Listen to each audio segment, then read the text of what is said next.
नमस्कार भाइयों, मुझे आशा है कि आप सभी खुश और स्वस्थ होंगे। आज मैं डेमन स्लेयर सीजन 3 एपिसोड 1 के बारे में बात करूंगा। चलिए भाइयों शुरू करते हैं। सीजन 3 एपिसोड 1 जिसका नाम है समवन ड्रीम्स। पिछले एपिसोड में हम देखते हैं कि तंजीरो और उसके दोस्तों ने उजुई के साथ ग्योटारो और डाकी को मार डाला जो कि अपर रैंक 6 के डेमन थे। उसके बाद एक काकुशी यहाँ आया जो हालात देखकर आश्चर्यचकित रह गया और कुछ समय बाद उसने देखा कि वहां तंजीरो, ज़ेनित्सु, इनोसुके और नेजुको हैं जो बुरी तरह घायल हैं। फिर हम मास्टर ओबुयाशिकी को देखते हैं जो ये खबर सुनकर खुश हुए क्योंकि 100 साल बाद एक अपर रैंक डेमन मारा गया था और कहा कि डेमन स्लेयर की यह नई पीढ़ी लॉर्ड मुजान को मार डालेगी। और इसके साथ ही मास्टर की तबीयत खराब होती जा रही थी और हमें पता चला कि मुजान किसी तरह से मास्टर के परिवार से संबंधित है। तब हम अकाजा देखते हैं जो ऊपरी रैंक 3 डेमन है। अकाजा दूसरे डायमेंशन में था जिसे इन्फिनिटी कैसल के नाम से जाना जाता है। यहाँ अरबों कमरों के दरवाजे और खिड़कियाँ हैं। तब अकाजा सोचता है कि उसे यहाँ बुलाया गया है, इसका मतलब है कि डेमन स्लेयर्स ने किसी अपर रैंक डेमन को मार डाला है। नाकिमे के सामने एक प्लेटफॉर्म लिफ्ट की तरह आगे बढ़ता है। नाकिमे वह लड़की है, मेरा मतलब डेमन से है, जो पूरे इन्फिनिटी कैसल को नियंत्रित करती है। और एक और डेमन अकाजा के पास रखे घड़े से निकला जिसका नाम ग्योको है। ग्योको अपर रैंक 5 डेमन है। ग्योको अन्य डीमंस से अलग दिखता है और उसके मुंह के स्थान पर आंखें और आंखों के स्थान पर मुंह है। ग्योको ने अकाजा से कहा कि उससे मिलकर खुशी हुई, हो सकता है कि वे 90 साल बाद मिल रहे हैं। फिर हमें पता चला कि वहाँ एक और राक्षस है जो किसी चीज से डरा हुआ है। उसका नाम हैंटिंगू है और वह अपर रैंक 4 डेमन है और वह कहता है कि ग्योको भूल गया है, हमें 113 साल बाद बुलाया गया है जो एक दुर्भाग्यपूर्ण संख्या है। फिर अकाजा ने नाकिमे से पूछा कि लॉर्ड मुजान यहाँ आए थे या नहीं। नाकिमे ने बताया कि वह अभी यहाँ नहीं है। फिर वह अपर रैंक 1 के बारे में पूछता है, लेकिन तभी डोमा वहाँ आता है जो अपर रैंक 2 डेमन है और उसने अकाजा के कंधे पर हाथ रखकर कहा, तुम्हें मेरी बिल्कुल भी परवाह नहीं है अकाजा। तभी डोमा ग्योको की ओर देखकर कहता है कि तुमने जो मटका मुझे दिया था उस पर मैंने एक महिला का सिर सजाया है। अकाजा ने गुस्से में डोमा से कहा कि वह अपना हाथ उसके कंधे से हटा ले। फिर वह डोमा को एक मुक्का मारता है और डोमा का जबड़ा तोड़ देता है जो अचानक रीजेनरेट हो जाता है। डोमा को इस बात से कोई फर्क नहीं पड़ता और वह कहता है, अकाजा तुम पहले से ज्यादा ताकतवर हो गए हो। तब नाकिमे बताती है कि अपर रैंक 1 को सबसे पहले यहाँ बुलाया गया था और वह सब कुछ सुन रहे हैं। अकाजा फिर डरते हुए एक कमरे में देखता है जहां एक समुराई जैसा डेमन दिखाई देता है जो कि कोकुशिबो है और वह अपर रैंक 1 डेमन है और वह सबसे शक्तिशाली डेमन है। फिर उसने कहा कि लॉर्ड मुजान आ गए हैं। फिर हम मुजान को उनके ऊपर की छत पर देखते हैं जो किसी तरह का एक्सपेरिमेंट कर रहा था। मुजान बताता है कि अपर रैंक 6 को मार दिया गया है। इसका मतलब यह है कि अब ऊपरी रैंकों में एक डेमन कम हो गया है। ये सुनकर डोमा ने मुजान से माफी मांगी क्योंकि वह ग्योटारो मतलब अपर रैंक 6 को लाया था। मुजान कहता है कि मुझे पता था कि ग्योटारो को मार दिया जाएगा क्योंकि डाकी उसकी कमजोरी थी। यदि वह अकेले लड़ रहा होता तो निश्चित रूप से जीतता।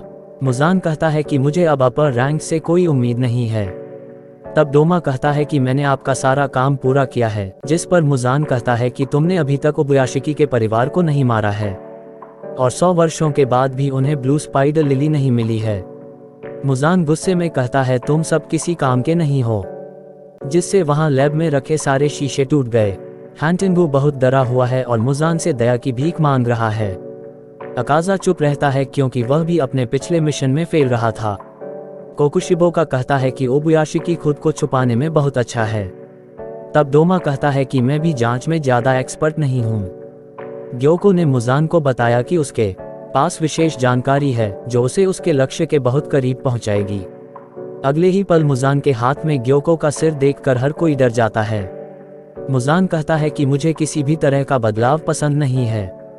इसके बाद मुजान गुस्से में कहते हैं कि 113 साल बाद किसी अपर डेमन का वध हुआ है, इसलिए मुझे कोई गलत जानकारी नहीं चाहिए।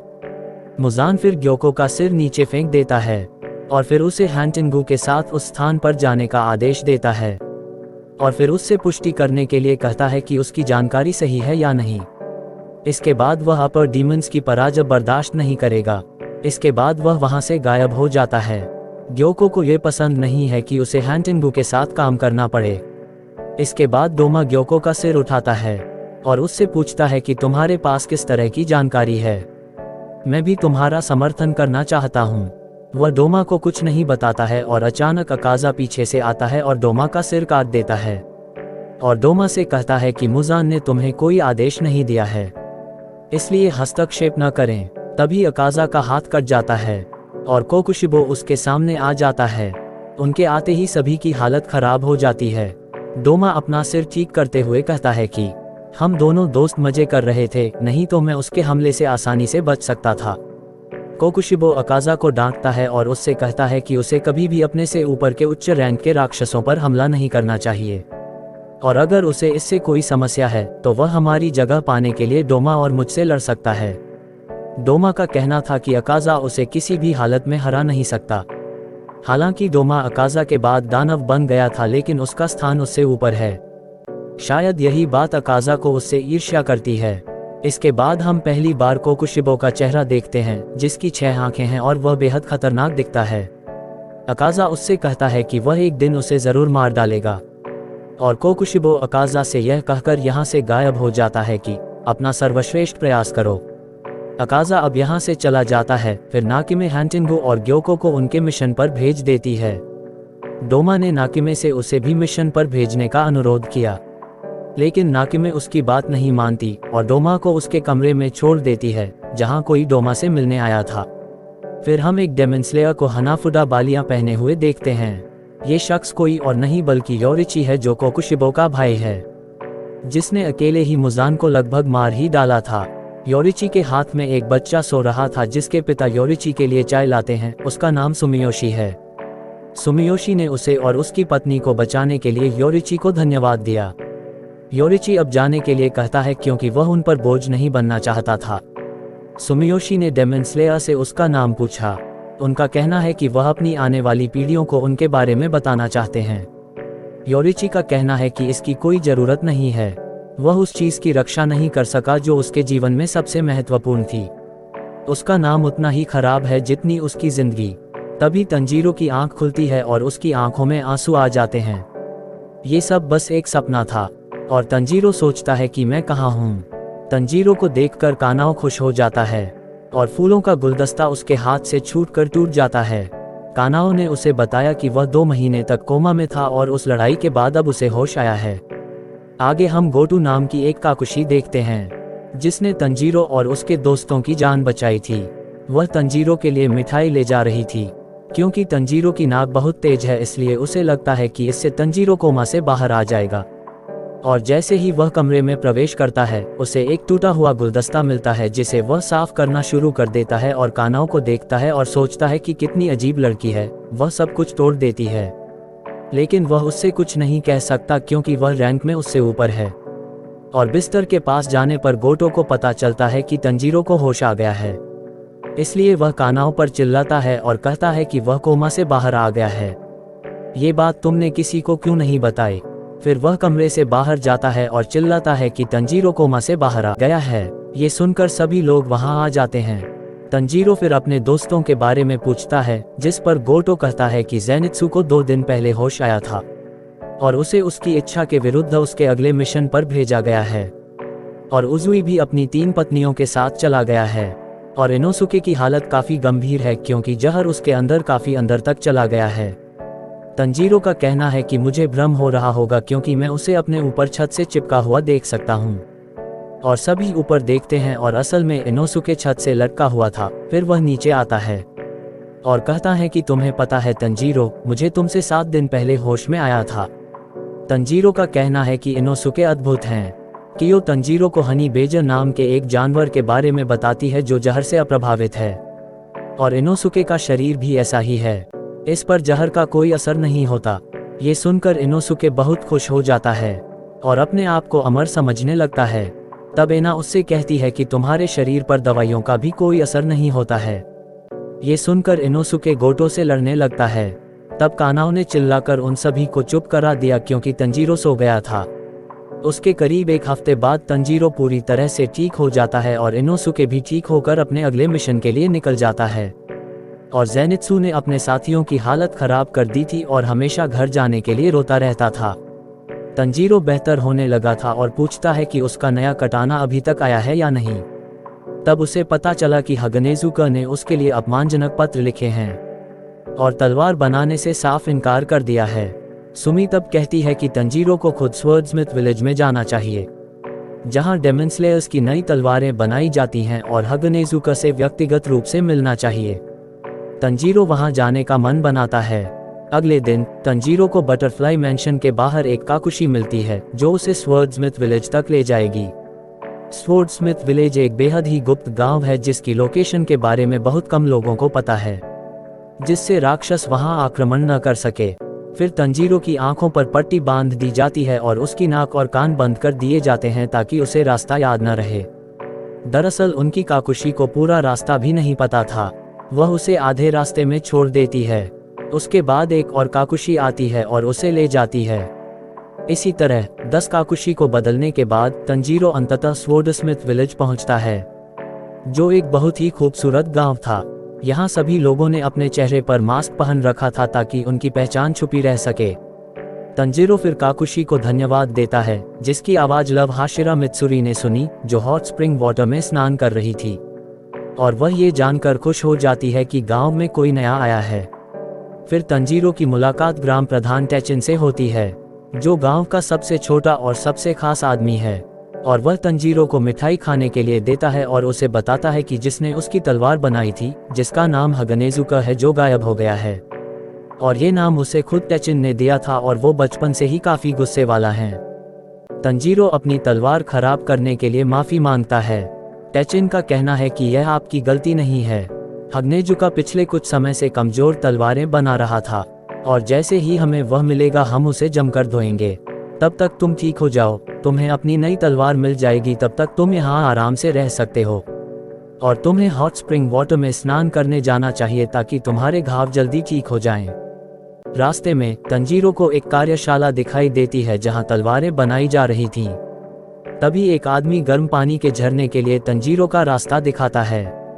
तब तक उसके लिए खाना तैयार हो जाएगा। तभी उन दोनों को जोर से चीख सुनाई देती है। यह मित्सुरी है जो चिल्लाते हुए पहाड़ी से नीचे आ रही थी। तंजीरो उसे धीरे धीरे चलने के लिए कहता है, अन्यथा उसके कपड़े उजागर हो जाएंगे। मित्सुरी का कहना था कि जब मैंने एक लड़के से उसका नाम पूछा तो उसने मुझे नजरअंदाज कर दिया। तंजीरो मित्सुरी को बताता है कि रात का खाना जल्द ही तैयार होने वाला है। ये सुनकर मित्सुरी बहुत खुश हो जाती है। तंजीरो हॉट स्प्रिंग के पास जाता है और किसी के दांतों से टकरा जाता है। तालाब में उसे एक लड़का दिखता है जो जेन्या है, जिसे हमने पिछले सीजन में देखा था। फिर तंजीरो भी अपने कपड़े उतार देता है और तालाब में कूद जाता है, और जेन्या से दोस्ती करने की कोशिश करता है और पूछता है कि क्या वह विंड हाशिरा सनमी से संबंधित है। और जेन्या ने तंजीरो का सिर पानी में डुबा दिया और कहा कि मुझसे बात मत करो, और फिर वह वहां से चला जाता है। शाम को तंजीरो ने देखा कि मित्सुरी इनोसुके से अधिक खाना खाती है। तंजीरो को पता चला कि जेन्या सनमी का छोटा भाई है, लेकिन सनमी ने कभी नहीं बताया, शायद उनकी आपस में नहीं बनती। ये सुनकर उन दोनों को बहुत बुरा लगता है क्योंकि वे दोनों अपने भाई बहन से बहुत प्यार करते हैं। मित्सुरी बताती हैं कि वह खुद 5 भाई बहन हैं। तब तंजीरो पूछता है कि जेन्या रात का खाना खाने क्यों नहीं आया। मित्सुरी फिर बताती है कि वह यहाँ कभी खाना नहीं खाता, हो सकता है कि वह अपने साथ खाना लाया हो। तंजीरो को उसकी चिंता है और वे दोनों उसके लिए खाना ले जाते हैं। रास्ते में तंजीरो मित्सुरी से पूछता है कि वह डेमन स्लेयर कॉर्प्स में क्यों शामिल हुई।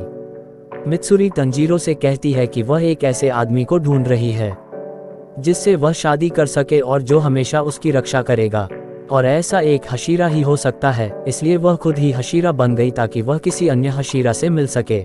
ये सुनकर तंजीरो की बोलती बंद हो जाती है और उन्हें पता चलता है कि जेन्या कमरे में है ही नहीं। अब एक काकुशी आता है और बताता है कि मित्सुरी की तलवार बन गई है, इसलिए उसे आकर देखना चाहिए। मित्सुरी तंजीरो से कहती है कि वह आधी रात को यहाँ से चली जाएगी, शायद इसके बाद वह कभी दोबारा नहीं मिल पाएंगे। ये सुनकर तंजीरो दुखी हो जाती है।